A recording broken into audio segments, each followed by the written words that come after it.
Hello guys, narito ang ilan sa mga posibleng panganib o salik na maaaring magkaroon ng negatibong epekto sa utak ng tao. Welcome back po muli sa ating YouTube channel. Ako po ang inyong abang lingkod, Darlene Ajon. Our channel is all about top 10 that discuss everything. And every topic, syempre, there is a lesson. And that lesson is you can apply based on your life. And also you can share with your friends, families, relatives, and dabarkats or barkadas. Kung kayo po ay bago pa lang sa YouTube channel na ito, please subscribe and hit the notification bell para always updated ka sa mga i-upload ko pa na mga videos. Okay, to this video guys, I want to share with you ano ba ang mga posibleng panganib o salik na maaring makaapekto sa utak ng isang tao.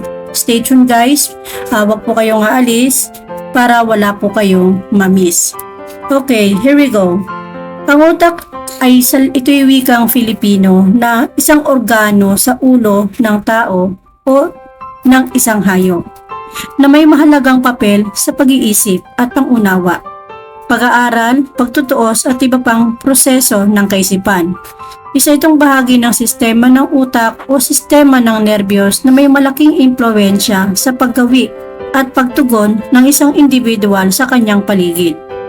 Narito ang ilan sa mga posibleng panganib o salik na maaaring magkaroon ng negatibong epekto sa utak ng isang tao. Number 1 po ay ang stress o labis na pressure. Mataas na antas ng stress at labis na pressure sa trabaho, paaralan o personal na buhay ay maaaring magdulot ng paminsang pagkasira ng utak kabilang ang pagkabagot, depression at iba pa.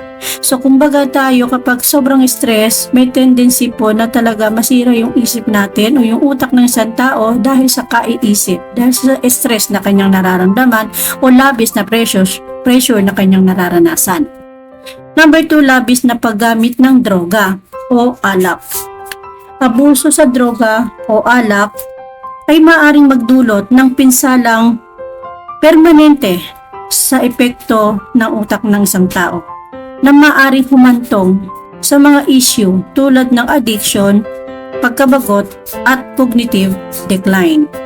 So kapag sobra ang paggamit ng droga, sobrang pag-inom ng alak, malaki po ang tendency na makasira at makaapekto sa utak ng isang tao. Anumang labis sa ating katawan ay makakasira po sa isip at utak ng isang tao, lalo na ang droga o kaya ang alak. Pangatlo ay traumatikong kaganapan.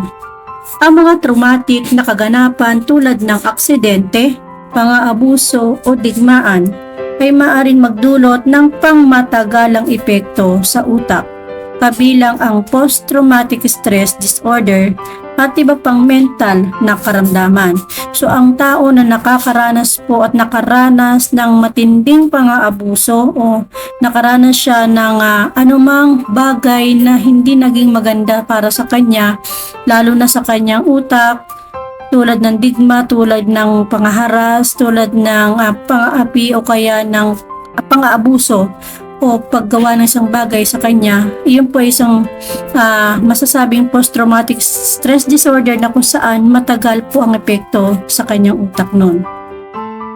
And then number 4 po ay ang malnutrition at kawalan ng sapat na nutrisyon. Ang hindi balanseng pagkain, malnutrition o kakulangan ay napakamahalagang bitamina at mineral na maaring ito po ay magkaroon ng negatibong epekto sa utak ng isang tao, lalo na kung hindi po ito nakakain ng tama, lalo na mga taong hindi sapat ang kanilang pagkain o hindi balanse ang kanilang pagkain. Nagkakaroon po ito ng epekto sa utak, lalo na sa paglago at pagpapalakas ng utak. So kinakailangan sa isang tao magkaroon ng sapat na kinakain, lagi siyang busog hanggat maaari, huwag malilipasan ng gutom, kasi ang tao na nalilipasan ng gutom, sabi nga po nila ay humihina po ang utak, ang function ng kanilang utak. So yun, kinakailangan na always kang busog hanggat maaari.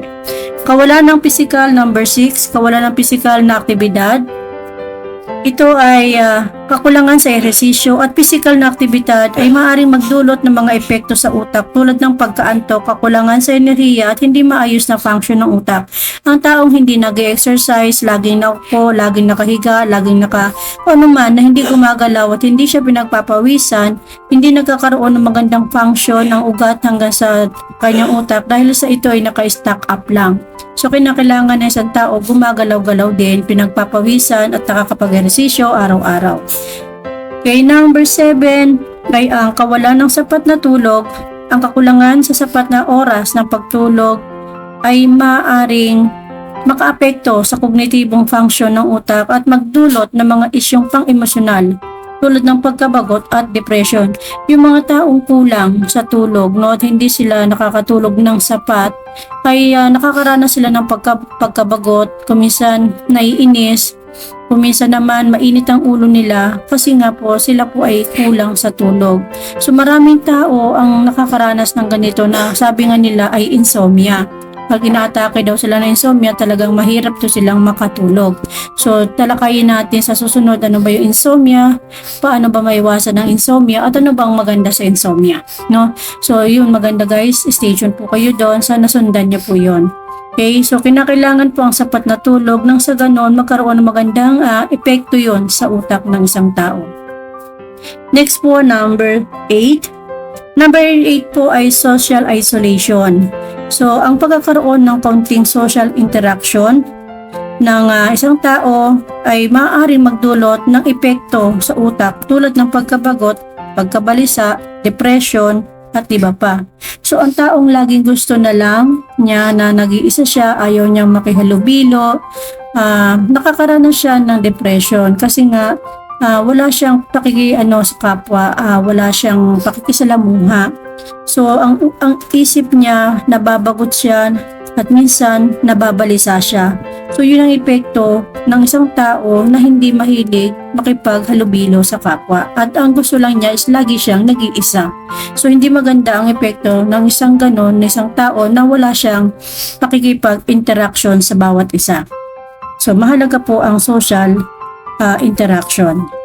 Number 9 po ay ang mga sakit sa utak. No? Mayroon talagang sakit sa utak na tinatawag. Ang mga neurological disorders, ito po ay tulad ng Alzheimer. Isa po dito yung Alzheimer disease. At iba pang mga disease, no, na sakit sa utak ay maaaring magkaroon ng malubhang epekto sa mental na kalusugan at kognitibong function. Ibig sabihin po nito, ito yung mga tao na nakakaranas o merong sakit sa utak na tinatawag na Alzheimer disease, na kung saan ito po ay nararanasan na po ng mga matatanda na, no, yung mga maedad na talaga, lalo na yung talagang sa ibang bansa o kaya man dito sa Pilipinas, meron din naman na talagang merong Alzheimer disease na kung saan talagang meron pong negatibong epekto sa isip nila, sa utak nila, yung mga ganong klaseng meron ng ganitong uri ng sakit na Alzheimer. Okay, so tatandaan po ito ay mostly nararanasan po ng mga may edad na, no, ng mga matatanda na. Okay, next po ay ang kabiguan o pagkatalo. So ang mga taong bigo, okay, ito po ay paulit-ulit o kaya paulit-ulit na kabiguan na pagkatalo ay maaaring magdulot ng negatibong epekto sa mental na kalusugan o sa kumpiyansa sa sarili na maaaring makaapekto sa kognitibong function.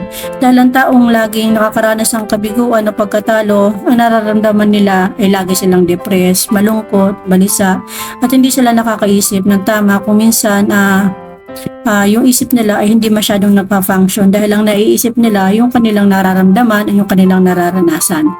So, yun yung mga negatibong epekto, ilan sa mga negatibong epekto na maaaring magkaroon ng hindi maganda, no, sa ating utak, no, mga posibleng panganib na nararanasan ng isang tao kapag itong mga ito ay nagagawa o ginagawa ng isang tao, okay, o naranasan ng isang tao. Okay, mahalaga na maging maingat sa mga panganib na ito at isaisip na ang mental at emosyonal na kalusugan ay mahalaga at dapat pangalagaan. Kung meron kang anumang alalahanin tungkol sa iyong kalusugan, mahalaga na kumonsulta sa isang professional sa kalusugan o sa iyong mismong doktor. So, thank you so much guys for tuning in. Hope to see you on my next video. Okay, salamat po and God bless us all.